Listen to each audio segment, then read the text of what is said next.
I remember the first slickers that we did. It was in the early 90s.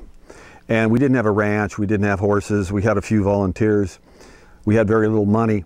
But we found a camp in Malibu called Camp Shalom, and we rented that for a weekend. And we found a barn that had horses, and we worked out a deal with them, and it started building. And it's the first thing the first time I'd ever done anything like that, so I didn't know what to expect. I mean, I grew up around horses, but this was a new thing for me.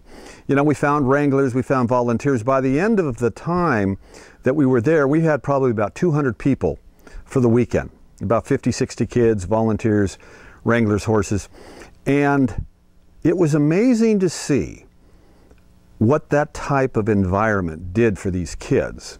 I mean, of course, being outside is great.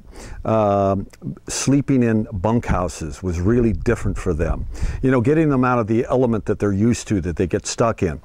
You know, eating together, you know, playing together, doing things together as a group, you know, not as an individual.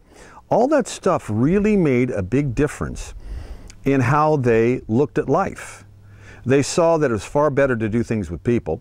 I mean, they all have their friends and stuff, but you know, a lot of times they don't make new friends because of the fear of being rejected or what have you. But as I saw this weekend progress and saw them take interest in the things we did, from, you know, trust games and responsibility exercises, teamwork responsibility exercises, sports, archery, horseshoes, they all found a different way of doing these things, and you found some that were better ropers and some were better riders, but it was all done in the spirit of play and as a group, and they just actually moved along as a group and progressed.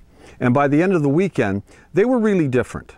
They really were. They were different, and you really can't take that memory away from them. That's something that memory will stay with them for a long, long time.